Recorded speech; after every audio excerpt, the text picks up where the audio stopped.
Hey everybody, we're now on to our second episode of the podcast, the 2 weeks to Jobless podcast. Here I have the lovely Kirat here with me. If you got to Hello. say hey, yeah. Lovely to meet you. Yeah, so I'm very honored to have her. She's a fellow job hunter, job seeker. We're all in this together, and as you all know, that this podcast is basically like a safe haven for everybody to just talk about their job hunting experiences. We all matter. That's one thing that I want to just reiterate because I feel like in the podcast space, there isn't enough conversations around job seeking, job hunting, and the experiences around that. So, yeah, I'm really honored to have her.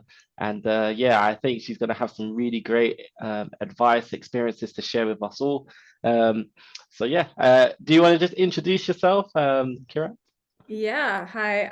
Hi guys. I'm Kirat, and I'm a software tester. And I've been on the job market since August. Yeah, so I'm really glad to be on this podcast because I feel like definitely get some tips on how to navigate this tricky time. Okay, perfect. Yeah, great introduction. Thank you for that. Okay, so I'm going to jump straight into our first question. So the first question is, how did you get into the situation where you are job hunting? Yeah. So I, like most other people, have been made redundant. So my company, even though they said they were doing a restructure, they kind of made 60% or over 60% of the company redundant. Wow. Um, and yeah, which a typical thing you hear in a lot on social media and on the news is another tech company that's just either overhired or not understood what their runway was. And then, employed a lot of amazing people and then just a year later made them redundant. So unfortunately, this is my third time. So, but this is probably the trickiest time I've been in this situation. Mhm. So yeah, it's purely because of that. I worked in health tech, and I'm sure you've heard of all the big news that big companies that are going under, and it's just one of those Mhm. casualties. Yeah. Yeah, that's really sad to hear. And you said this isn't your first time as well? No, it's my third time. Oh my Um, gosh. First Mm, time was probably the hardest. I literally felt like my world was ending. Um, and the other thing is I've worked in startups for like the last 10 years. So, you kind of expect something to happen, but 3 years in a row, I think that's a bit much. Um, mm, but yeah, first time it happened, the whole company got made redundant. It was a massive shock. Um, Second time it happened, I was given a really good explanation why it was happening. There had been some fraud and they just had to cut costs. mm. And third time, even though I felt like mentally I was in a better place, the markets made it really tricky for me. So yeah, yeah, not a newbie at this. Yeah, it's really unfortunate that you've been in this situation multiple times though. Yeah. And like it's that must be hard going through that multiple times, I guess, you know? Yeah, it has been. And it's definitely changed my outlook. Instead of being like, oh, don't worry about it, go on to any other company. Now I'm actually thinking, is startup where I want to be? Is it safe enough, secure enough? And like, even though last time I was raising questions like, do they have enough funding? I think um, when you ask those questions, you should be asking those questions throughout your time there. If you see something like people being like projects aren't going as well and they're hiring people left, right, and center, and you think, oh, maybe we don't need those people, you should be flagging it quite early on and maybe thinking about your future in the company. Like, I know, particularly myself and a lot of my colleagues, they really felt it came out of the blue. But then when you go back and analyze everything, how it happened and everything you saw, you think actually trouble was coming long before, but we Mm, just couldn't see the signs, or we were like, all the positive talk by the founders and the owners, you just kind of think, oh, no, we're fine. But actually, all the signs are always there. Yeah. And that's now I'm just being able to look out for those signs. And by signs, I mean, when you go out for company like event, they would only Mhm. buy one round of drinks, and it's only a team of 30 people. So, things like that. Or there was a team building event and they literally didn't buy anyone a drink or anything like that. It was after work thing and it was Mm. mandatory. And small things like that, even though at the time you're like, it's no big deal, but it's kind of signs that there is financial trouble. So they're almost putting one perception out there that everything's fine, but the way they behave is probably suggesting that there's probably a little bit of trouble. So even though it doesn't sound like a great deal, but if it happens a lot and it's mandatory events that the company need you to that have to, made it mandatory, you have to attend, and they're still behaving that way, you're like, I'm giving up my personal time. Why am I doing this? Mm. Asking those questions, you kind of think, why is the company doing okay or not? So I don't know. Those are maybe one of the things that I've thought about this time round. But yeah, it's been really tricky. Yeah, it sounds like it. And I think something that was really significant in what you just said was the signs, because you were saying that the signs were there, but because the founders were given that reassurance that everything's fine, everything's going in a positive direction, that those signs could be easily overlooked. But when you've now been able to reflect on that, you've been like, well, actually, those signs were quite prominent, and like those signs should have given like an earlier kind of hint to yourself that this is where things could be going in that Yeah, sense. definitely.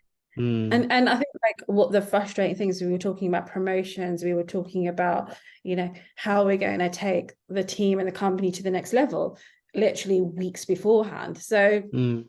I don't know, like sometimes you're like maybe like blinded by all these positive things that they're saying.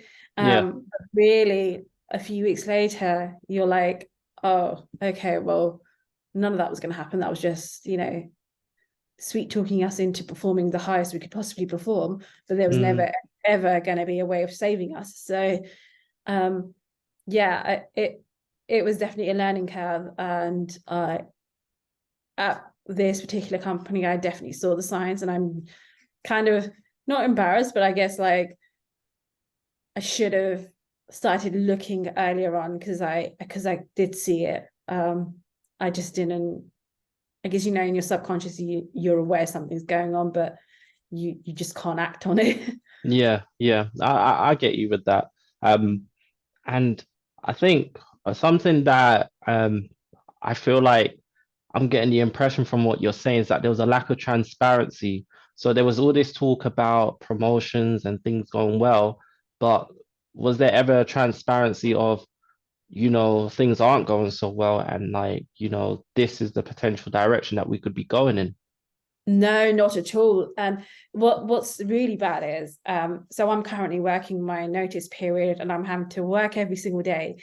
And the company, like, there's maybe 10 people left, and Mm. every time they talk about the company, they're like, the founders, they're like, oh no, we're going to be, acquired by this company, everything's going to be fine. And it's like, they even now they're not being transparent that in a few Mm. months they might not be acquired. Like some of these big companies, they actually got to the 12th month mark of the acquisition and it fell through.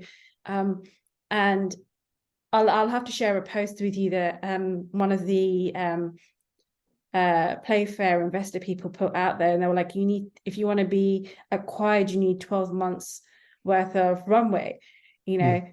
and just to make sure you get through that period. And a lot of companies don't have that, so Mm. they might be making sure everyone that's staying is like, oh, upbeat because they might be acquired, but there's not 12 months worth of runway. So how are they going to make it work? Mm. If you put the two together, you start questioning, they're still not being transparent, even though all this has happened. Mm. That's crazy to me. With everything that's happened, to still not want to be transparent and to I don't know. I don't know if mislead is the correct word, but it seems like it's It's a probably the false right word. hope. Yeah, it feels like Yeah, a false hope is being given to people. And where that false hope is stemming from is very, confusing. it So, is definitely. mm, And even the people staying, they always kind of go, maybe you're in the best position because you know you're going and you can go look at jobs and stuff like that. And but the people staying there, like, do we stay and wish that it works out and pray for the best, or do we just abandon ship and go look for our new roles? But given the job market, they're torn, they don't really know what to do. So you know I know my situation, but they don't, right? Like, they don't know their situation. So yeah, mm. it's bad. I think putting myself in the shoes of somebody that would be staying at that company, I think my mindset would be, I think it's better that I go and look for another opportunity Yeah, because, like you said, quite earlier on about there being the signs, I feel yeah, like the events that have led up to the situation that you're in can also be the situation that, the people that are staying could potentially be in as well.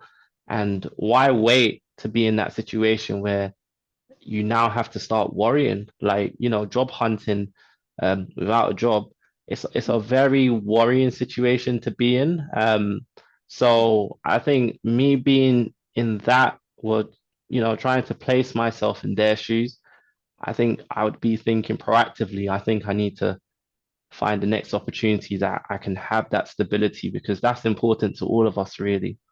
yeah. I actually completely agree. Like, colleagues with families, rent, mortgage to pay, they can't go a few days, a few months without having a job, without having any issues. And kids are expensive. So Hmm. um yeah, I definitely agree. And it's definitely the advice that everyone that's going has been giving to people staying. So I think, yeah, you're 100% right. I would personally want to be in that situation where I've got a job and I'm job hunting. Mm. um and then obviously you wish the company the best, but you don't want to be in the situation that we're in right now. So Yeah, yeah, I agree with that entirely. But yeah, let me move on to the next question. Um, so I think you slightly touched on this earlier, but I'm gonna ask it anyway. So how long have you been job hunting? yeah, so I've been job hunting for 2 months, just over 2 months, probably about 9.5 weeks.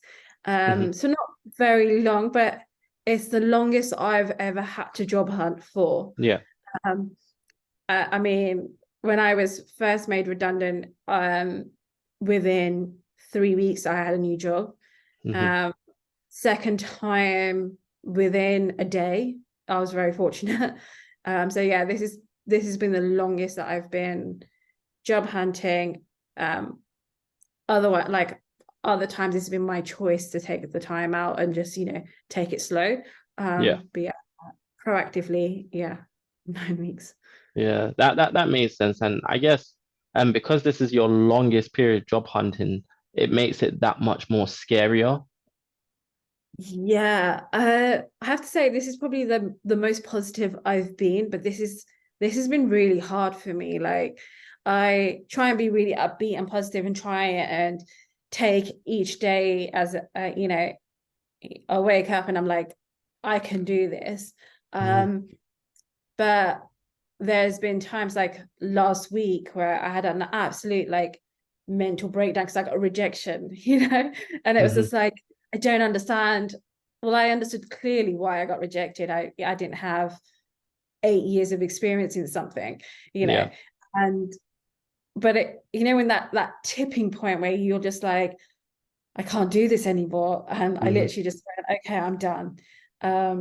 But yeah, I think since then, I took a few days off, not job hunting, but since then I've been back on it and I feel motivated again. But it is the hardest thing I've ever done. Yeah. Yeah. Bless you. I can definitely empathize with where you're coming from there because there's definitely been days that I've had where it's like, another rejection, and like trying to see the light at the end of the tunnel when you're in that situation, it's Yeah. hard. It's hard. And like something that I've had to accept is that sometimes I will have my down days, and it's okay to have those down days, but inevitably, because of all the you know, commitments I have, I need to be able to pick myself up. I need to be able to get back out there looking for the next opportunity. And yeah, some days are really tough. So yeah, definitely understand entirely where you're coming from when you say that. And I think that's what's so great about this podcast, and maybe even, if you were to create a network, where people like ourselves come together and can support each other through those days. Like, I know I'm very fortunate to have support, but like other people may not. So I think this, podcast and maybe even creating community is really going to give people a lift on those days where they really can't keep going.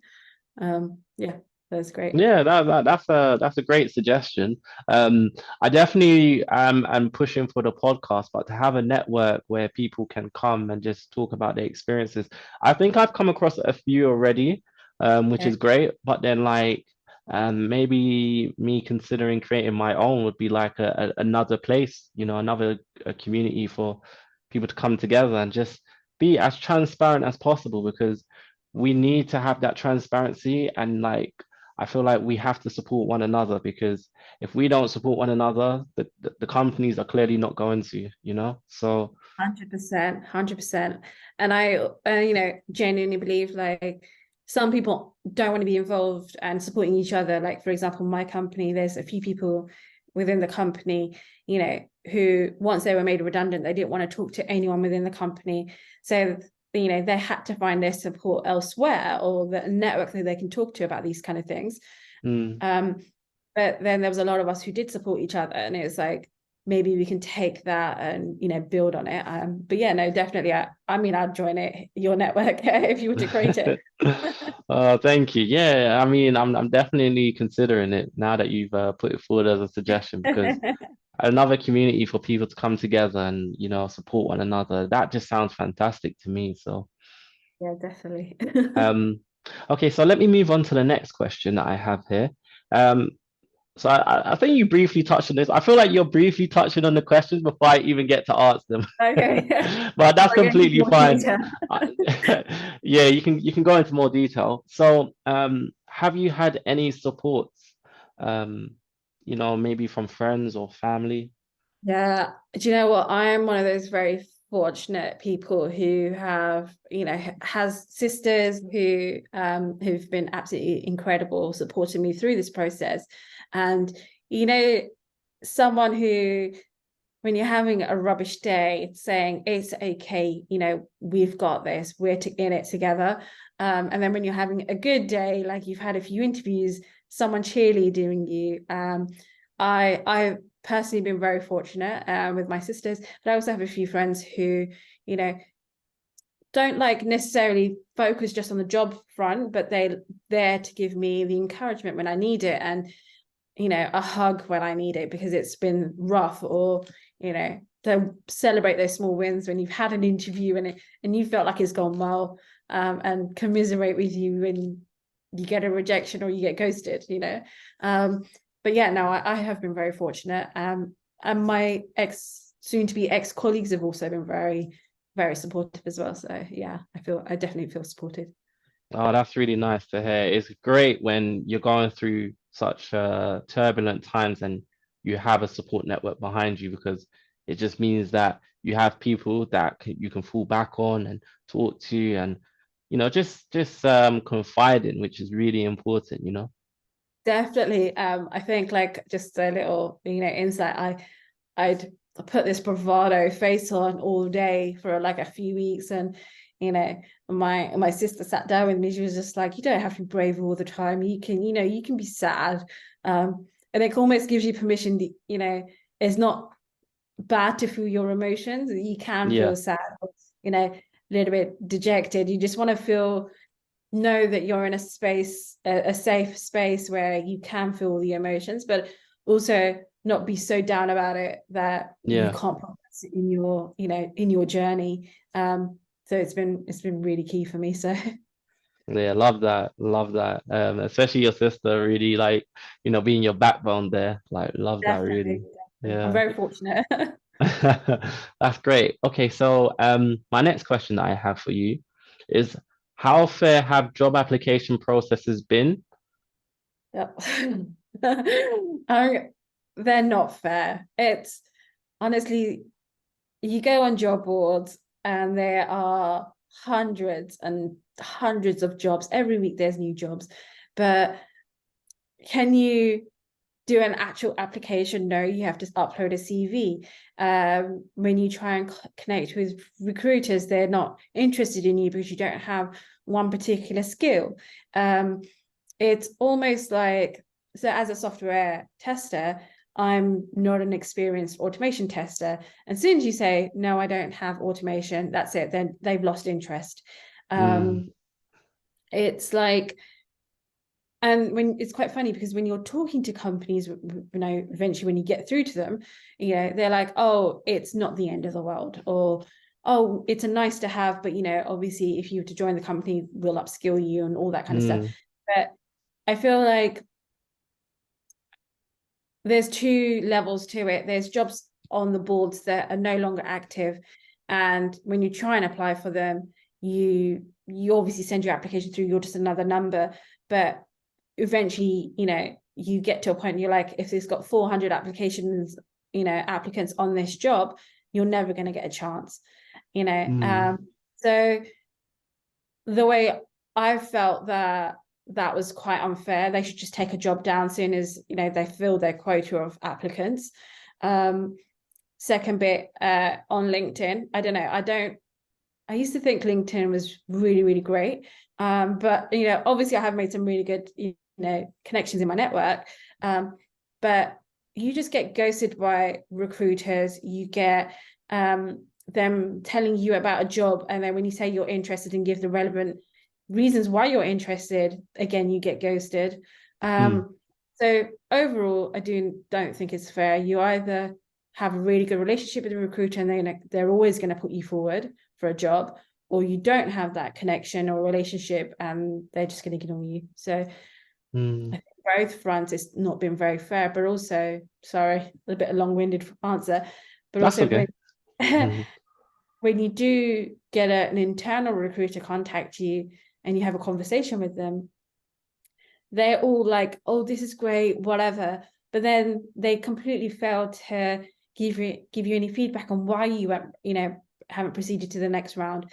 Mm, I get that there's a lot of applicants, but a little bit of time, given you've had that conversation with an internal recruiter, just make that phone call, just say, well, you didn't make it through because, or there was someone more skilled in X, Y, and Z, that's why they got it, or mm. just something, instead of just like standing just like what, like ghost someone. It's frustrating. Yeah, I can definitely understand where you're coming from, where if you've made the time to apply for the job and to complete the tech assessments or to attend an interview, you'd like the time to be given back to you in terms of like feedback, just to know where you've gone wrong. Yeah, And I think honest feedback as well is very important. I've definitely had situations where I felt like the feedback wasn't really reflective of the interview, and like it starts to then grade the transparency there, because the idea of feedback is so that a company can come and say, look, like these were the reasons why you was unsuccessful. But if the feedback doesn't feel like a reflection, a fair reflection or honest of the actual interview, it starts to yeah. blur the lines of like what's really going on here. But then you almost start asking the question, is this company worth applying to or working with? I know we're all desperate, so we'll, go and work somewhere, but, but you almost question, is this company, do they really care about their people if they can't even, nurture potential recruits, So I don't know. I think Yeah. they need to do better. I mean, having been on the other side where I was a hiring manager, I know people are really, really busy and it's hard to give that feedback, and it's hard to, give consideration to every applicant, especially when there's 400 per job.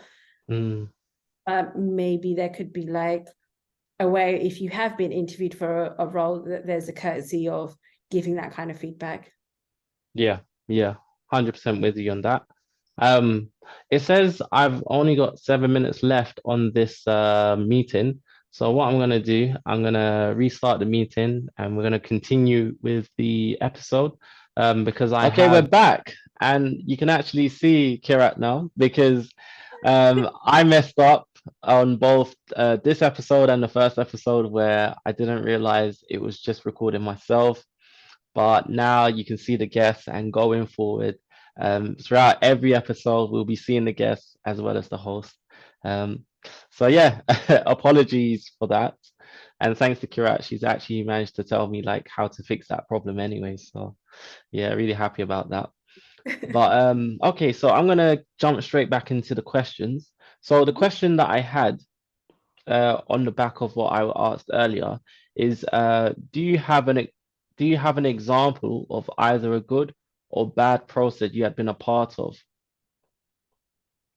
Yeah, okay. I'll go with I guess bad one first. So I was interviewing with this company and currently been ghosted by them. But the interesting thing was I had a call with the recruiter I had to follow up with her 3 times. And each time she was like, yeah, definitely want to chat. Yeah, definitely want to chat. And I'm like, but you've said this to me twice before, and now I'm following up for the 3rd time. Do you actually want to chat? And when? So I got over that hurdle and then had my interview call with her. Then was put through to the 2nd round, which was meant to be fast tracked. I had both calls on the same day. And unfortunately, I know the person interviewing me was very busy, super overworked. But I don't think she was actually in the right mindset to be doing that interview. So it felt very challenging, and I felt like they could have been a bit more upbeat and positive about it instead of just like monotone asking questions, no real engagement. And since then, given it was meant to be fast tracked, that was 2 weeks ago. And yeah, I've not heard anything from them when I've followed up.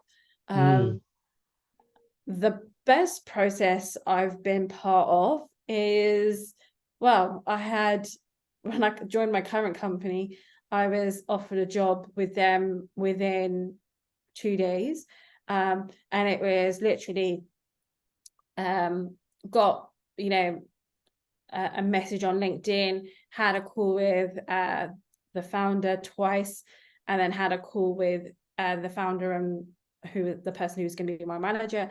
And they were swift, they were direct, they, answered most of the questions. At the time, I felt very honestly, took my concerns into consideration. And it was very, very swift. It was, like I said, within two days, they offered me a job. But,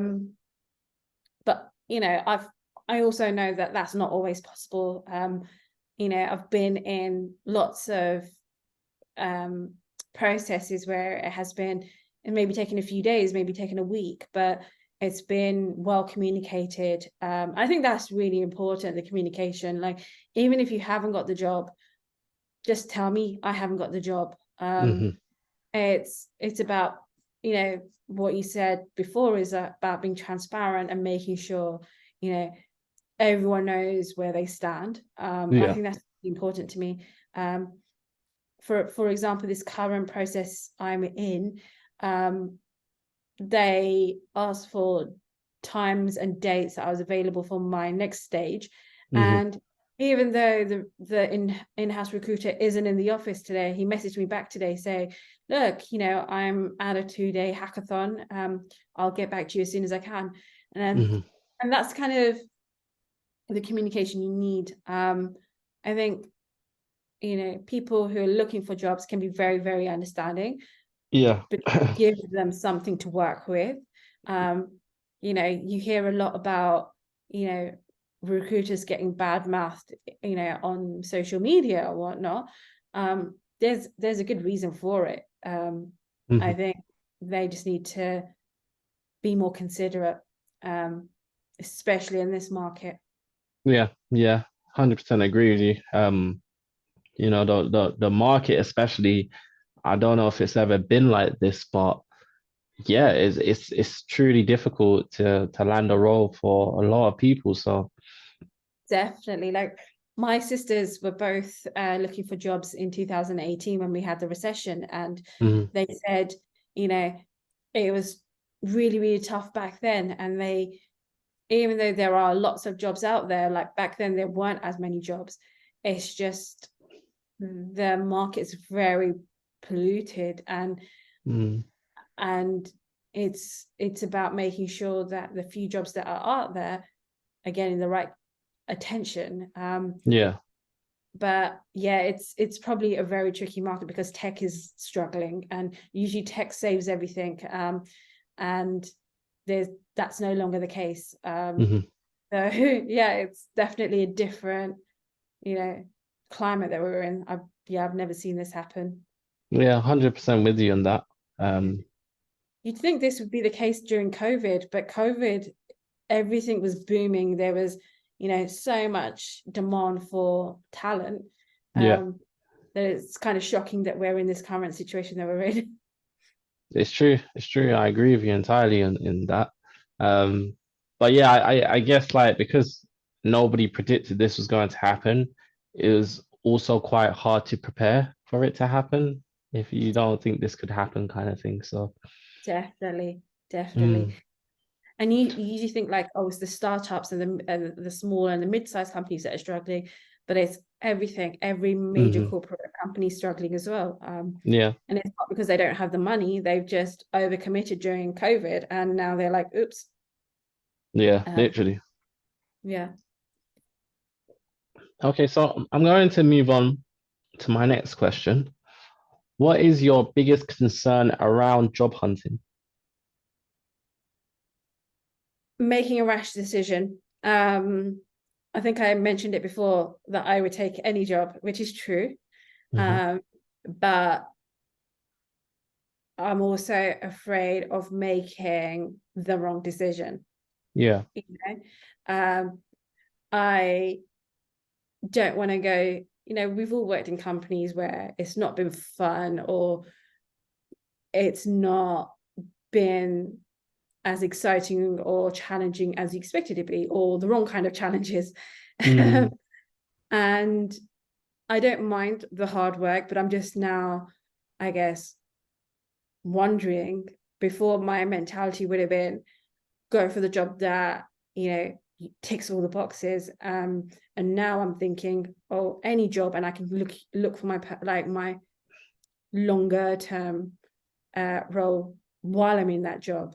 And mm, I guess my fear is, and the challenge is there is that once you get that job and you're kind of stuck in it, and you'll be like, oh, this is comfortable, I'll look for a job next month or next year or whatever. um mm. so yeah, I think that's probably it. Okay, I think that's a perfectly valid concern to have, to be honest. And yeah, it makes sense. So yeah, I can see why that would be your biggest concern. Yeah, and then also I just think for me it's I want to so when I was in my current job, I was like, I want my 5-year job. I've not worked in a single company for 5 years. Hmm. I was, quite young. So I was like, now I want my 5-year job. And now I'm realizing that's not going to be my next job. Or maybe not going to be my next job. You never know. I might land my dream role. Hmm. But it's that. It's knowing that I'll be looking for a job soon after. Yeah, I mean, fingers crossed you do land your dream job like straight away, and like the offer that you get just ticks all the boxes of like everything that will keep you long term, or at least Yeah. for 5 years. But Thank you. yeah, From like your you mouth said, to God's ears. but like you said about the current climate that we're in with the jobs market, it's perfectly understandable like where you're coming from as well. So Yeah. yeah. Okay. So I'm gonna move on to the last segment of this episode. So I'm doing a t-shirt giveaway where I ask every guest to put forward a motivational mantra that they would like printed on a t-shirt. As an example, I've got this one here that says 2 weeks to jobless and every day is a blessing. And the idea is that I'm going to create like a vote at the end of the year, and I'm going to ask people to vote on the mantra that they like the most. And whichever motivational mantra gets the most votes, the guest that has put forward that mantra is going to win a t-shirt with that mantra printed on it. So yeah, Okay. what motivational mantra would you print on a t-shirt? Like, I don't know what I print on a t-shirt, but I can tell you what I say to myself every time I go for an interview. And Okay. there's two things I say to myself. It's Hmm. like, have faith and believe in yourself. That's the first one. I like that. And second one is, you're amazing and talented. Now go and boss that interview. Oy, I like both of them. Oh my gosh. I mean, one of them you might have to put on the back of the t-shirt. We need to find space. No, but There you that go. was really good. I like both of them. I literally say that to myself every single time. And every single time I kind of feel like it gives me that boost that, so I don't know about you, but for me personally, I feel like I don't acknowledge my wins. I don't realize my talents and stuff like that. And when you're interviewing, that's what you need to bring to the forefront. And sometimes all I'm thinking is, I don't know if I could do this. But Mm, reality is we've done it all our lives. So we're in jobs that we clearly know and are skilled at doing. Redundancy and losing your job doesn't necessarily mean you don't know it. It just means that you've just got to, put that across. And yeah, that's why I say those things to myself. yeah, I love that you say those things, and like I think what you was just saying about why you say those things as well is very important and significant because um I definitely would say like, you know, where you said that we don't celebrate our wins, I feel like when a person has had multiple rejections, like you've done like hundreds of job applications and you're getting rejection, rejection, rejection, rejection. You do start to focus on that. You do start to question, like, is it, my ability or whatnot? And we need to be able to, like, remind ourselves that no, in fact, like, we do have the ability, we do have the experience, we do have, you know, the know-how and the go-ahead to like want to get into that role. But we just need to remind ourselves of our talents. So I Yeah. think that was really significant and important that you said, Yeah, so let's not doubt ourselves. There's a reason why we've made it so far in our careers. Um, yeah, it's just challenging right now. That's all. So yeah, I agree with you entirely. Well, that brings us to the end of the podcast. So thank you so much for being a guest. Your thank you for having experiences, me. you're more than welcome. Your experiences, your wisdom, like just your whole energy has been great to have on the podcast. Your technical expertise on how Zoom works also is a great advantage. But yeah, I guess for any potential employers that could see this episode, do you just want to share like what would be like your ideal next opportunity? Yeah, I would like my next opportunity to be, at a company that helps people, makes, their lives a little bit easier. Somewhere where I can grow as a software tester, but also bring all my experiences from my past roles into that role. Um, and honestly, just an opportunity to be myself. I think that would be a real win for me at my in my next role. Yeah. Okay, love that. Oh, that was really great. I'll be hoping that you find something soon and it Thank be the you. perfect opportunity. So thanks again for coming to feature on the 2 weeks to jobless podcast. Thank you so much. And I wish you all the best as well. And I hope you land your next amazing opportunity. Mind you, podcasting might be Who an knows? Who knows? influencer. You never know these days, right? Definitely, definitely. All right. Well, enjoy the rest of your day. Thank you so much, and let's chat soon. Yeah, definitely. Take care. Take care.